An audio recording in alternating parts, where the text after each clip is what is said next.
waliniambia Bwana Bwana hawataingia wote mfalme wa mais mbingu, celui-là seul qui fait la volonté de mon Père qui est dans les cieux. lakini yule peke yake anayefanya mapenzi ya Baba yangu aliye mbinguni. Plusieurs me diront à ce jour-là, Seigneur, Seigneur, n'avons-nous pas prophétisé par ton nom? Wengi wataniambia kama ile siku, Bwana Bwana, tukutabiri mjina lako, N'avons-nous pas chassé des démons par ton nom? hatukufukuze mademo na mjina lako, Et n'avons-nous pas fait beaucoup de miracles par ton nom? na tukufanye miujiza mingi mjina lako? Alors je leur dirai ouvertement, Bali mtawaambia kwa je ne waziwazi, vous ai jamais connu, siyamjua de moi, kaka, mwende mbali nami, vous qui commettez l'iniquité. wafanye nguvu nini. Merci. Asante mwaka kukaa. Donc nous parlons de ce sujet important. Tunasemea heshima, Faire la volonté de Dieu. kufanya mapenzi ya Mungu. Il n'y a que ceux qui font la volonté de Dieu, Ni mpaka tu wale wanafanya mapenzi ya Mungu, ou celui-là qui fait la volonté de Dieu, au yule tu anayefanya mapenzi qui ya Mungu entrera. ndio ataingia. C'est celui-là seulement qui va Ni entrer. yule peke yake ndio ataingia. Il faut être celui-là.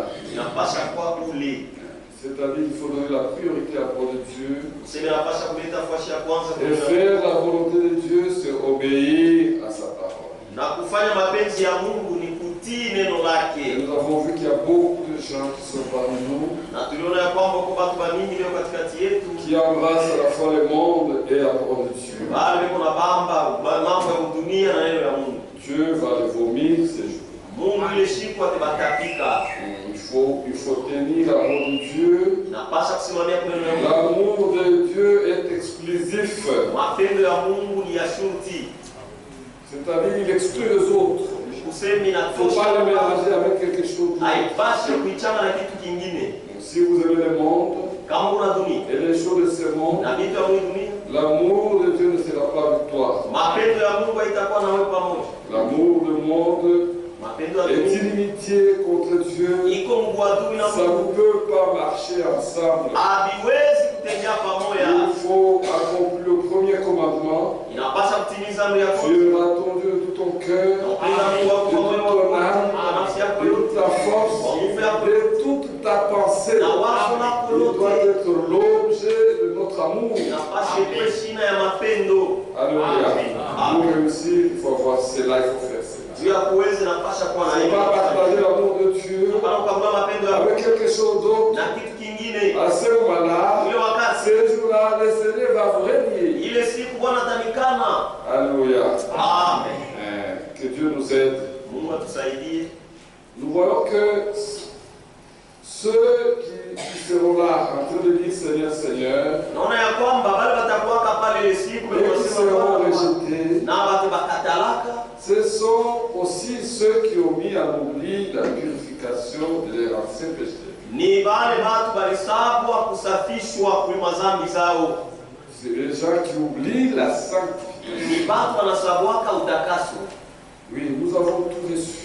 Ndiyo tulipokea vyote. Dieu nous a tout donné Mungu alitupatia vyote pour contribuer à notre salut. vinaweza kusaidia Il kuongofu nous a wetu. tout donné. Alitupatia vyote. Alors, si nous oublions ce que nous sommes, Sasa kama tunasabwa kile tu, si nous oublions ce que nous sommes, kama tunasabwa kile tu, nous allons être rejetés ce jour-là. utakataliwa kile siku. Nous sommes des enfants de Dieu. Tuko watoto ya Et Mungu. les enfants de Dieu sont des dieux. Na watoto ya Mungu ni ba Mungu. Alléluia. Amen. Un enfant de Dieu Mtoto wa Mungu doit avoir une vie distinguée par rapport à tous les autres. anapaswa kuwa na maisha ya kuachana na watu wengine Nous sommes des wa fils et des filles de Dieu. sie tu watoto wanaume na Notre watoto vie va wanawake. être différente. Maisha yetu napasha kuwa ya kuachana. Que Dieu vous bénisse. Mungu alibariki. Donc Dieu nous a tout donné. Basi Mungu alitupatia vyote.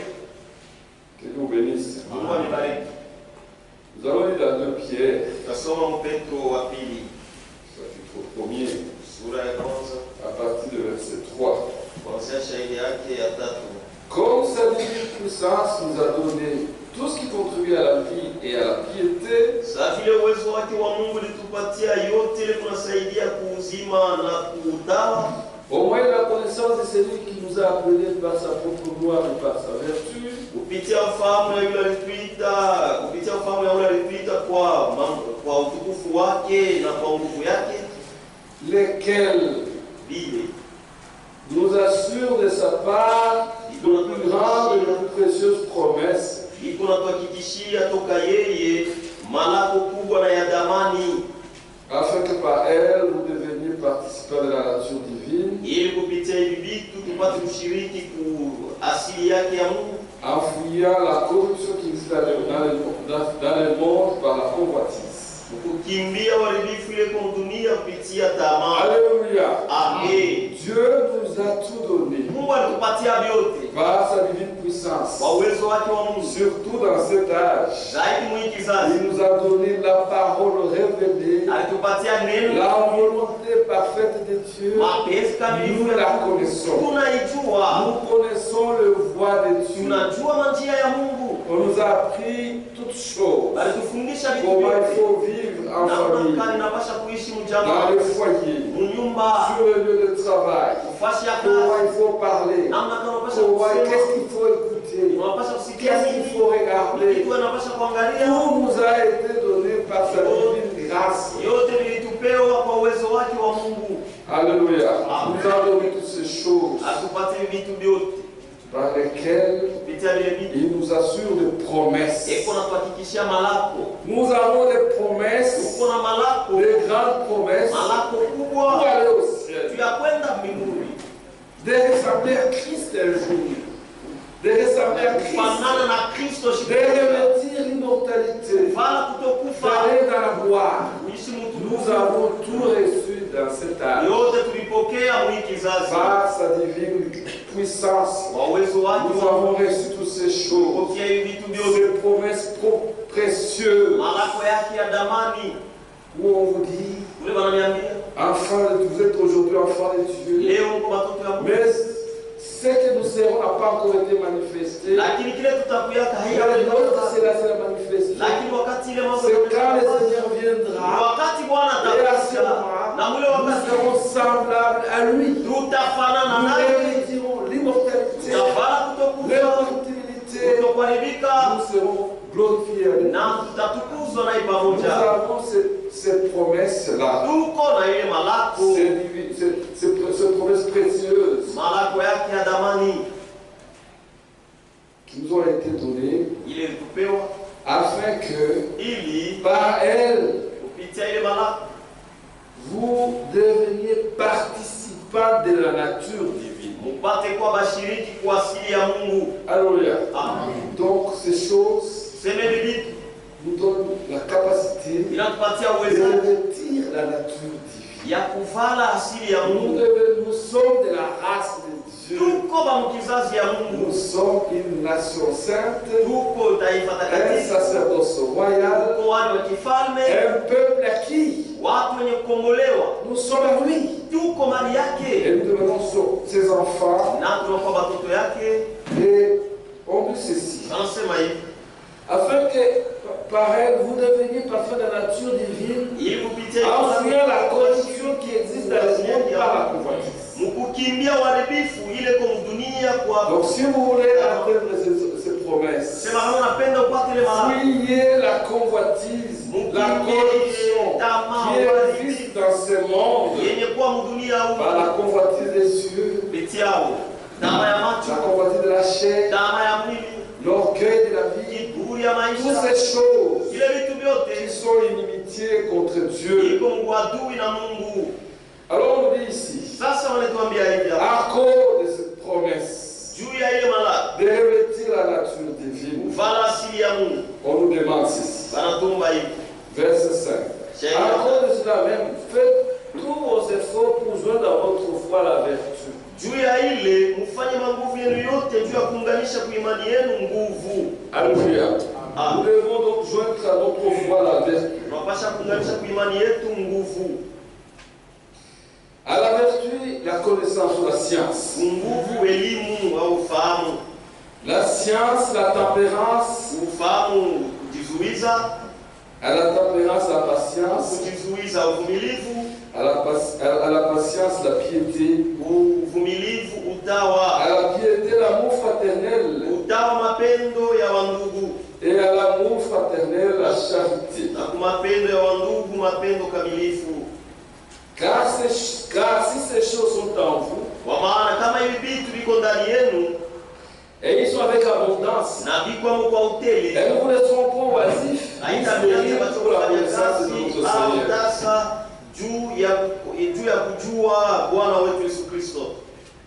Mais c'est lui à qui ces choses ne sont point. Et d'aveugle, il ne voit pas de loin. Il a mis à oubli la purification de ses anciens péchés. Alléluia. Ce sont ces gens-là qui mettent à oubli la purification de leurs anciens péchés. Qui sont ici, qui retournent à ceux qu'ils avaient déjà abandonnés. Vous aviez déjà abandonné certaines habitudes, de boire, de fumer, de convoiter. Vous y revenez. Alléluia. Vous avez mis à oubli la purification de vos anciens péchés. C'est pourquoi, frère, appliquez-vous d'autant plus à affermir votre vocation et votre élection. Alléluia. Nous devons tenir bon. Nous avons été choisis par le Seigneur. Il nous a appelés. Nous ne devons pas continuer à balloter. Tenons ferme, affermissons notre vocation et notre appel en demeurant dans la parole de Dieu. Alléluia. Ne faites pas la navette entre les mondes et la foi. C'est incompatible. Vous n'allez pas grandir. Vous n'aurez pas toutes ces choses. Parce qu'il faut ajouter une chose après l'autre. Il faut nous ne pouvons pas rester des bébés éternels. Il faut à la foi vous ajouter la vertu. À la vertu vous ajouter la connaissance. À la connaissance vous commencez à accueillir la nature divine petit à petit. Ça ne vient pas des coups. Et ça vient petit à petit. Vous avez aujourd'hui la tempérance, d'aimer la patience, après d'aimer l'amour fraternel, l'amitié, jusqu'à ce que vous allez revêtir la stature parfaite de Christ. Alors, mais si vous mettez à l'oubli, vous ouvrez la purification de ce péché, vous y revenez toujours. Alors, à ce moment-là, car en affermissant notre vocation et notre élection, en faisant cela, nous ne broncherons pas. Si vous allez de progrès en progrès dans la foi, vous allez rester stable. Vous allez cesser de tenter à gauche. Alors on conclut, on dit, c'est ainsi en effet que l'entrée dans le royaume éternel de notre Seigneur et Sauveur Jésus-Christ vous sera pleinement accordée. Alléluia. Donc on doit grandir. On ne doit pas rester statu quo pour les enfants éternels. Parce que la Bible dit dans Galates qu'un héritier, aussi longtemps qu'il est petit, il ne peut pas hériter. Et il est comparable à un esclave. Là, ce sont les hommes libres qui vont entrer là-bas. Ce sont ceux qui sont déjà libérés qui vont entrer là-bas. Et dans Matthieu chapitre 5 verset 13, on dit ceci: vous êtes le sel de la terre. Mais si le sel perd sa saveur, avec quoi la lui rendre-t-on? Il ne sert plus qu'à être jeté dehors et foulé au pied par les hommes.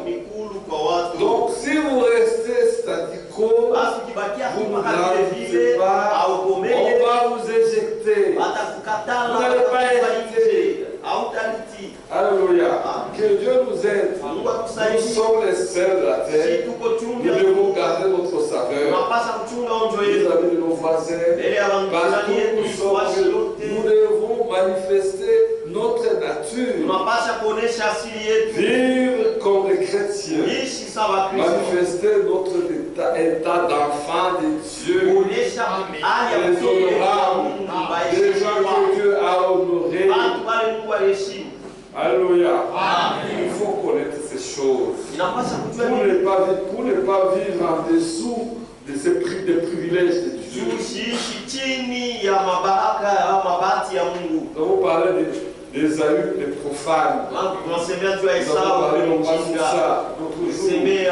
Non, nous ne devons pas être des Ésaü. Nous avons les trésors et nous ne savons pas à quoi ça sert. Nous sommes prêts à les vendre à vie ou à les céder contre un péché. Alléluia. Que Dieu nous aide. Que Dieu nous aide à comprendre cela. Nous devons être à mesure de porter des fruits, de grandir. Comme il est dit dans Jean chapitre 15, verset 1er. Le Seigneur disait, je suis le vrai sceptre, et mon Père est le vigneron. Tout sarment qui est à moi, qui ne porte pas de fruits, il les retranche. Et tout sarment qui porte de fruits, il les monte afin qu'il porte encore plus de fruits. Alléluia. Nous sommes déjà connectés à Christ, mais il faut vivre la vie de crainte de Dieu. Si vous ne vivez pas la vie de crainte de Dieu, il va vous déconnecter. Alléluia. Il va vous couper. Il va vous retrancher. Alléluia. Aujourd'hui, nous sommes purs parce que nous avons écouté la parole de Dieu. Mais il faut vivre. Ne nous contentons pas de l'écouter. Mettons la parole de Dieu en pratique. Je suis assez malade. Que Dieu sera content de nous. Alléluia. Quand vous lisez le verset 6, si quelqu'un ne demeure pas en moi, il est jeté dehors. Alléluia. J'aimerais attirer votre attention sur le mot demeurer. Demeurer, c'est-à-dire rester là toujours. Quand on dit je demeure ici, c'est ici, je demeurer. Il y a un secret, retenez bien ces mots. Alléluia. Dieu nous aide. Retenez bien. Demeurer. Demeurer, c'est-à-dire rester constamment là-bas. Pas faire la navette, le monde, la foi, le monde, la foi. On va mourir. Demeurer. Alléluia. C'est ça le secret. Et si vous demeurez, il sera content. Comme il dit au verset 7. Disons d'abord le verset 6. Si quelqu'un ne demeure pas en moi, il est jeté dehors comme les sarments et il sèche. Puis on ramasse les sarments et on les jette au feu et ils brûlent. Seigneur, Seigneur, je ne vous connais, je ne vous ai jamais connu. Il ne va pas vous reconnaître. Mais si vous demeurez, verset 7, si vous demeurez, là, vous gagnez la confiance. Je vous dis ça, c'est un secret. Si aujourd'hui vous êtes faible sur le plan spirituel, c'est parce que vous ne demeurez pas. Alléluia. Je dis la vérité. Restez là. Chassez tout ce qui est contraire à vous. Pas un jour, pas 2 jours, pas un mois, tous les jours, 365 jours, l'année, et l'année suivante, et l'année. Quelque chose va se passer dans votre vie.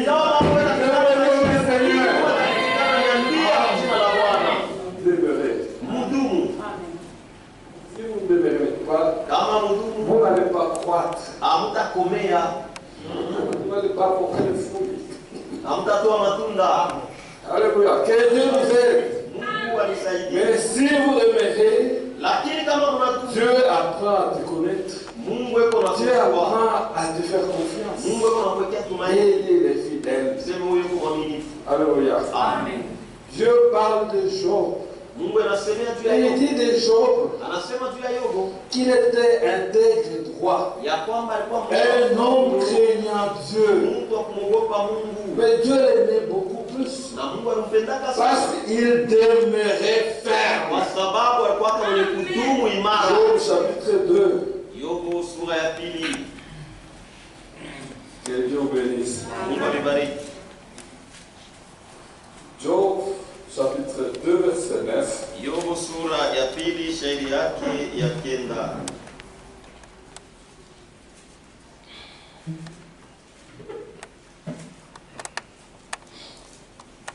Sa femme dit, tu demeures ferme dans l'intégrité. Uko na dumu imara mnyofu wako. Maudit Dieu et meurt. Mlani Mungu na ukufe. Mais Job répondit, Lakini Yobu tu akasema, parles comme une femme insensée. unasema sana mwanamke pumbavu. Nini? Nous recevons de Dieu le bien. Uko napokea kwa Mungu Et mema nous ne recevons pas aussi le mal. na vibaya tusibipokea. Et tout cela, Job ne pécha point. Na mwile mambo yote Yobu Car c'est l'œuvre. dhambi kupitia midomo yake. Alléluia. Amen. Quand vous lisez au verset 3, Kama unasoma sheria tatu, l'Éternel dit à Satan, Wamilela kaambia as-tu shetani, remarqué mon serviteur Job? tuliona mtumishi wangu Yobu, Il n'y a personne comme lui sur la terre. hakuna mtu sahihi pa dunia. Dieu a appris à nous faire confiance. Mungu alimwekea tumaini. C'est un homme intègre et droit. Ni mtu mnyofu Craignant Dieu akimwogopa Mungu et se détournant du mal. na akienda mbali Il na mabaya. demeure ferme. Eko na dumu Il imara. demeure. Eko na dumu. Il demeure Eko ferme na dumu à imara. son intégrité. Munyofu Si wake. nous demeurons fermes Kama tuna dumu dans imara, notre obéissance, mtiifu dans wetu, notre intégrité, munyofu Dieu wetu, va rendre aussi témoignage de nous. Mungu naye atatushuhudia vile vile. Alléluia. Demeurer Mudumu pour porter le fruit, juu ya kutoa il matunda faut demeurer en Christ. inapasha kudumu ndani ya Kristo. Alléluia. Si vous demeurez à ce moment-là, Kama mnadumu ni ule wakati, vous avez toutes les promesses de Dieu. mtapata malako yote ya Mungu. Que Dieu bénisse. Mungu amebariki. Aimez-vous le Seigneur? Tunampenda Ah, Bwana. je l'aime. Tunampenda sana. Acclamez pour lui. Mpigeni kofi. Tunampenda. Gardez avec vous ce mot demeurer. Mchunge ile msemo kudumu. Vous pouvez le lire aussi encore si vous voulez dans 1 Jean chapitre 3. Tunaweza tena kuisoma Yohana wa kwanza sura ya 3. 1 Jean chapitre 3 verset Yohana wa kwanza sura ya 3 shairi verset 24. shairi 24. Celui qui garde ses commandements Unatachunga hii maamri demeure en Dieu. eko na dumu atadumu ndani ya Mungu Et Dieu en lui. na Mungu ndani yake. Vous gardez le commandement. Kama unachunga maamri, Vous gardez le commandement de Dieu. mchunge tu maamri ya Mungu Vous demeurez en Dieu. na mnadumu ndani ya Mungu. Alléluia. Amen. Vous voulez que Dieu demeure en vous? Unapenda Mungu adumu ndani yenu? Demeurez dans sa parole. Mdumu neno lake. Alléluia. Si vous gardez sa parole, Kama unachunga neno lake, lui aussi va demeurer en vous. naye atadumu ndani yenu. Amen. Alléluia. Amen.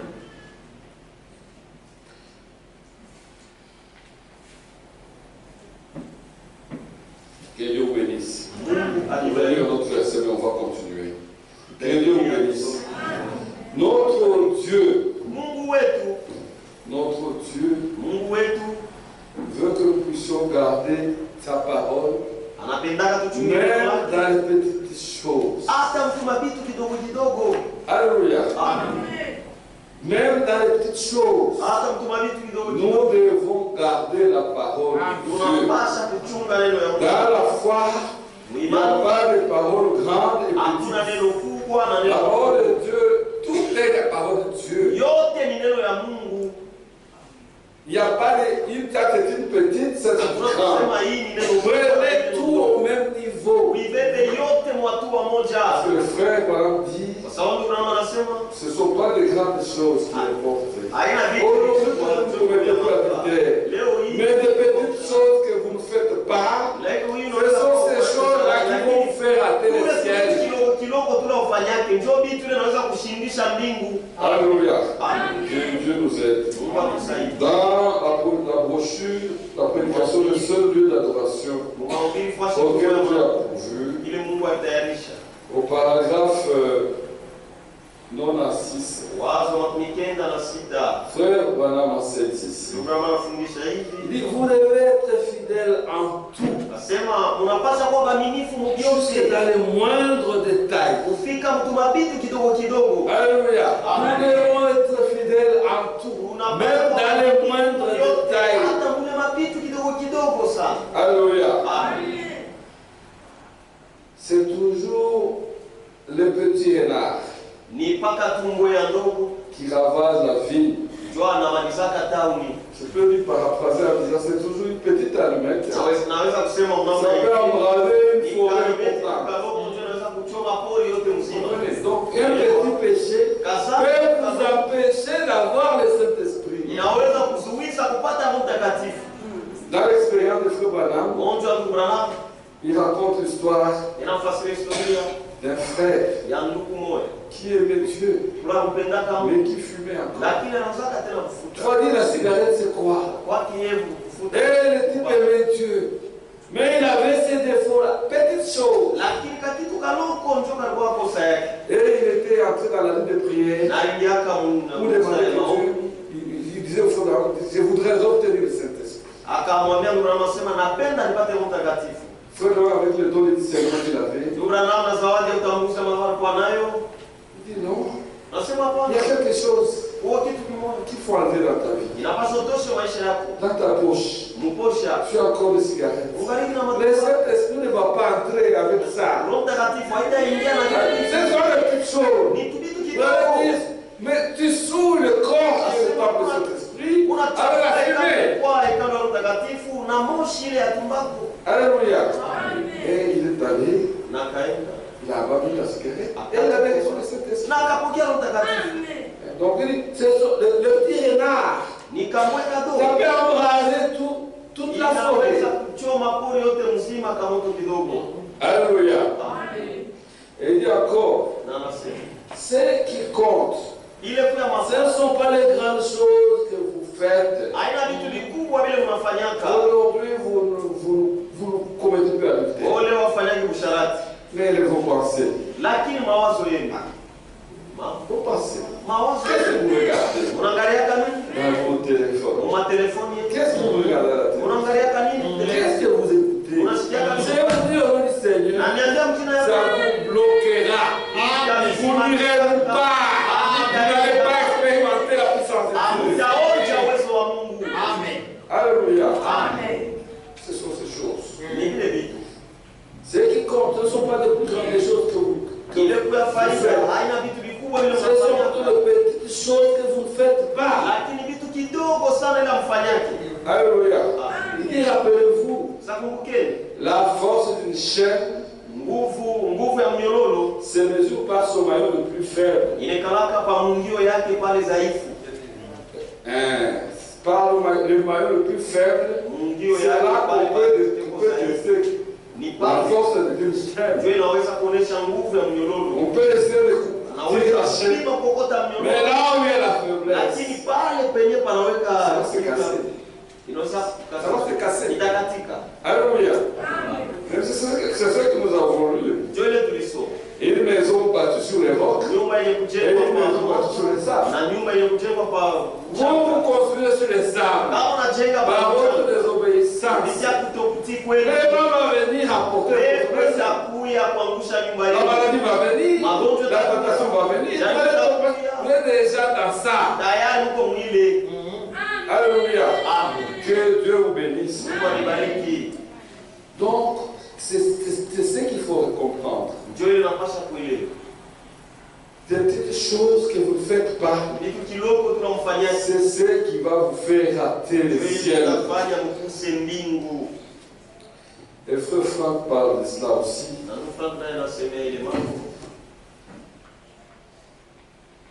crois que j'ai les mallettes sur la cinétique. Permettez-moi. Que Dieu bénisse. Je crois que j'ai ça ici. Si je ne pas ici. Mais c'est la même pensée. Je crois que j'ai laissé ça. C'est pas grave. Il dit la même chose dans la lettre Sifilère numéro 8. Il dit ceci. J'ai un peu le résumé ici devant moi. Que Dieu vous bénisse, mes chers. Alléluia. Amen.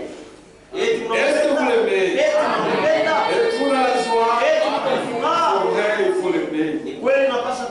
Si nous pouvons réaliser ce qu'il a fait pour nous, devenir des enfants, se cacher aux yeux des hommes.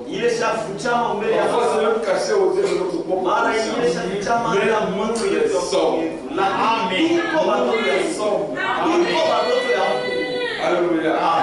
Les sommes.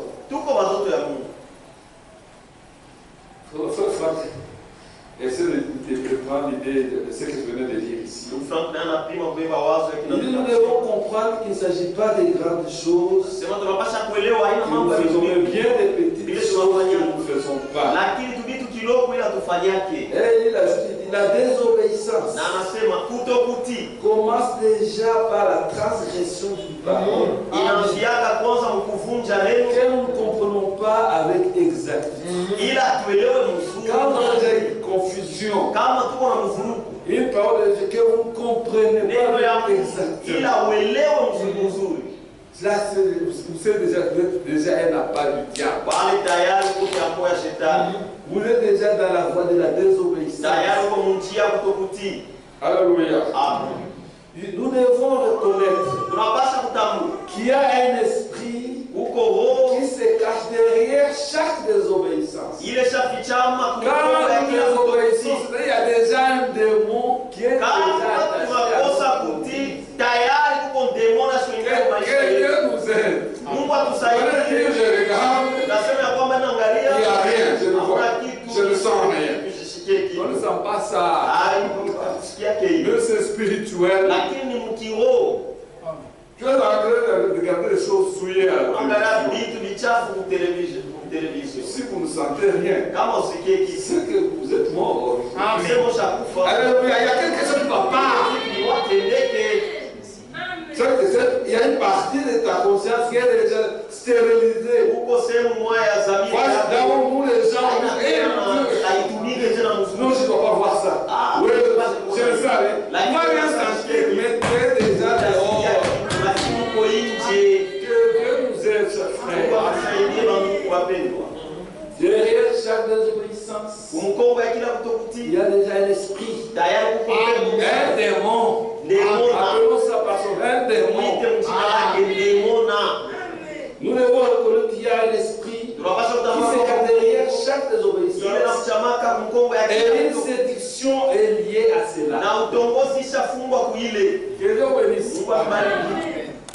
Que Dieu nous aide. Par cela même, nous nous plaçons sous l'influence de l'ennemi. Et il reçoit un certain droit sur nous.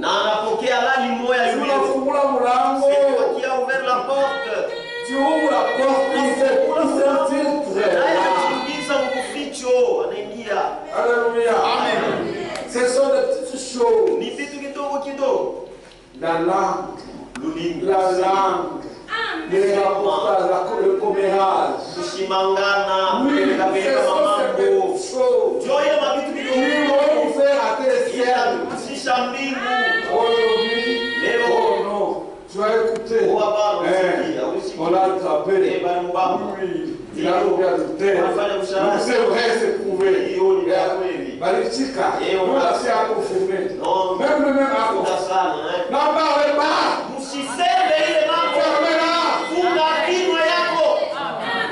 Alléluia. Amen. Le sang dit quelque part, je vais, ça vient de passer par l'esprit. Ces choses-là, quand vous avez qu'il soit comme ça, on vous rapporte qu'il soit comme ça, ça va rester. dakika mbili. Lakini itakuwa mwaka mzima itakuwa pala pale. Parce que chaque fois que tu le verras, ni kila mara utamuona. Chaque fois que tu le verras, wakati utamuona ile mambo et tu commences même à commenter là-dessus. Unaanza kusemea hapo yule ile mambo. Il est parvenu à tomber dans la vérité. Lui aussi, kuongeza usharati. Yeye naye il est en train de te souiller. Uko anajichagula. Encore présence à nous. Tu es sorti de la présence de Dieu. Que Dieu nous aide. Notre Dieu, il est saint. Que Dieu nous aide. Amen. Que Dieu nous aide. Amen. Nous devons apprendre à mettre la parole de Dieu en pratique. Que Dieu nous aide. Donc, derrière chaque désobéissance, les démons s'infiltrent. Il est là. Moi, ça t'influencer. Quand quelqu'un veut te raconter une histoire sur un frère, arrêtez-les. Arrêtez-les. Il va décider.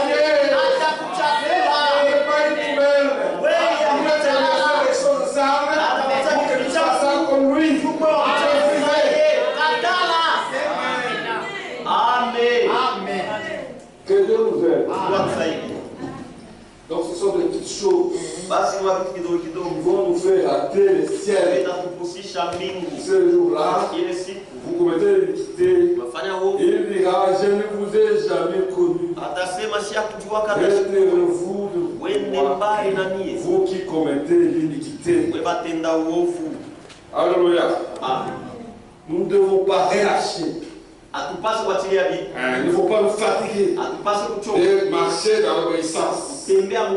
Vous vous fatiguez. La parole de Dieu dit ceci en Proverbe, chapitre 18, verset 9. Et celui qui relâche dans son travail est frère de celui qui détruit.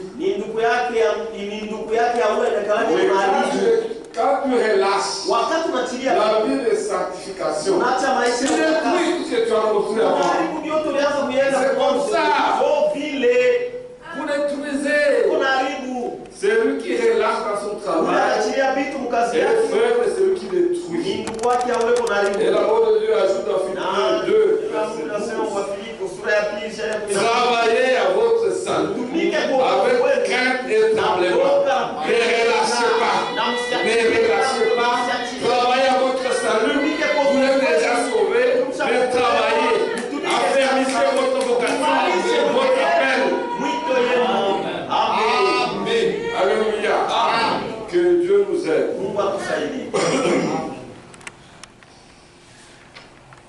Que Dieu vous aide. Que Dieu vous bénisse. Notre Dieu, la parole de Dieu, elle est une et indivisible.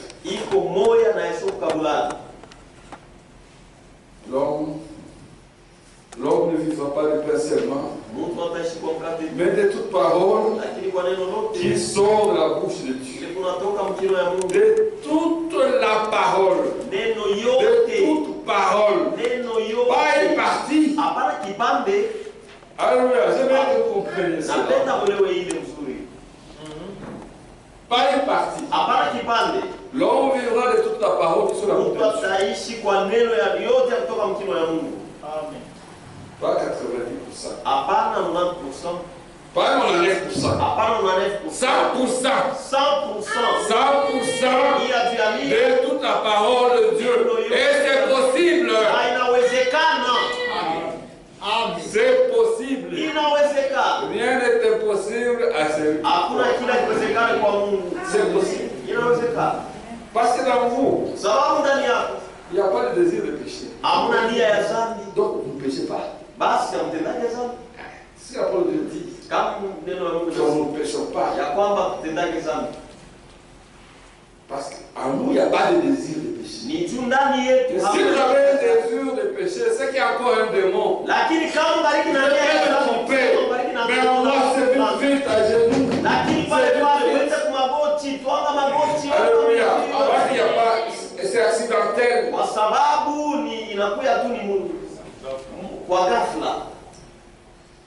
Dans la brochure, Voilà, unité avec Dieu.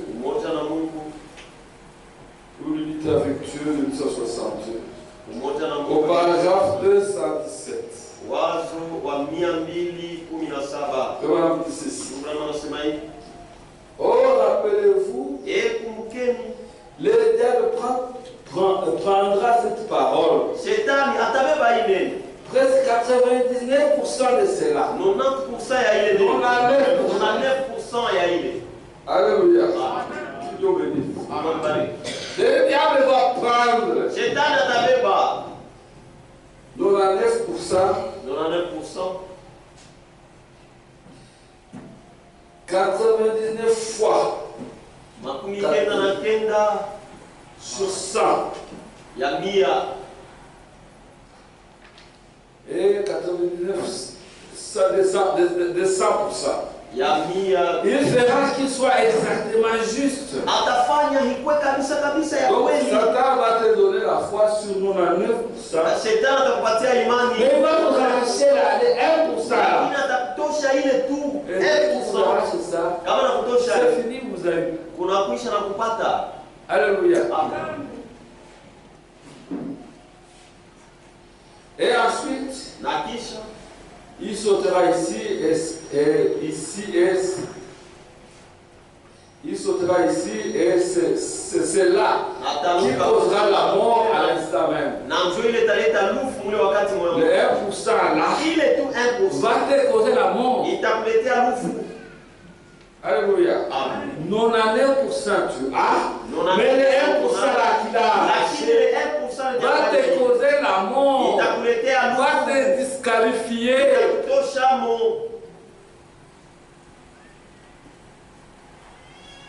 C'est comme la sœur était en train de dire, parce qu'il n'avait pas apporté la circulaire numéro 8 des sœurs. Il parle de l'enseignement des sœurs. Mais déjà ça. Tu ne comprends pas que c'est la parole de Dieu. Tu t'habilles mal, moi je ne vois pas. Moi je ne veux pas. Des dieux qui vont jusque-là au pied.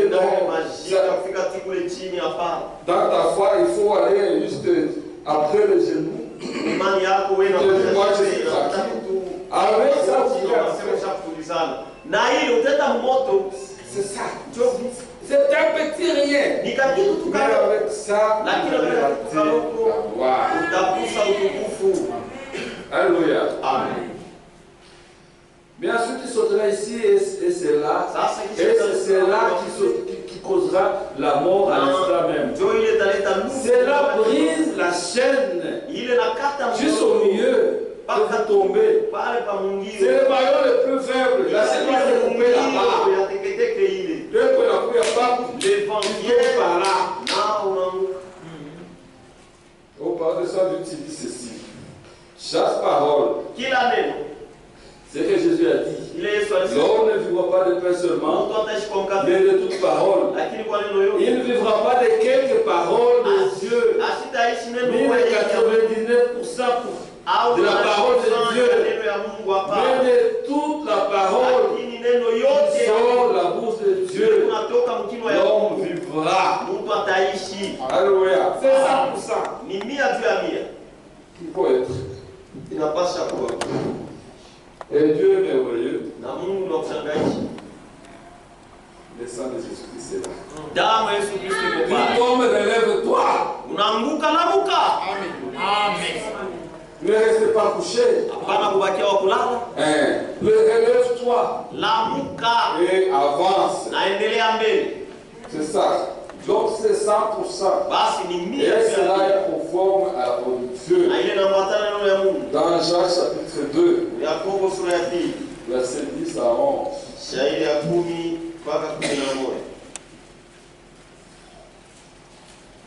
Car quiconque observe toute la loi, mais qui pêche contre un seul, un seul commandement, devient coupable de tous. Alors vous coupez la chaîne. Au moins ne vole pas, mais tu mens. Au moins je ne veux pas ajouter. Mais tu parle, colporte le mensonge, qui parle à toi de la médisance, toute la chaîne. Est-ce que vous comprenez cela? Si vous comprenez cela, mettez la main à l'aise. Alléluia. Amen. Dieu vous aide. Contre un seul péché, un commandement du Seigneur, un seul. Vous avez brisé toute la chaîne. Vous avez péché contre tout. Vous n'êtes pas vrai. En effet, c'est lui qui a dit tu ne commettras point d'adultère. A dit aussi tu ne tueras point. Or, si tu commets point d'adultère, mais que tu mentes, mais que tu commettes un meurtre, tu deviens transgresseur. C'est 100%. Alléluia. Que Dieu nous aide. Que nous ayons cette conscience-là. Que quand je fais ça, je suis en train d'affaiblir la chaîne. Et je peux être disqualifié. Courez à genoux. Enlève-moi ce enlève-moi cela. Enlève-moi. Le sang est là. Coffre-le. Alléluia. Que Dieu nous aide. Que Dieu nous aide. C'est ce qui s'est passé avec les vierges folles. Vous lisez dans Matthieu chapitre 25. Ils étaient vierges. Ils avaient la parole. Mais à un moment donné, il y a des lampes qui s'allumaient au début. Il y avait des dans les lampes. Mais ça séchait. Et ils n'avaient pas pris de la réserve. Et puis ils se sont retrouvés. On dit le Seigneur est là. Le Saint-Esprit c'est les âmes. Vous n'avez plus d'huile. Les autres qui avaient des réserves, ils sont entrés dans les noces. Et ils ont dit, les autres, ils ont ça pour terminer. Matthieu chapitre 25. C'était simplement ça. Parce qu'ils n'ont pas conservé l'huile jusqu'au bout. Que Dieu bénisse.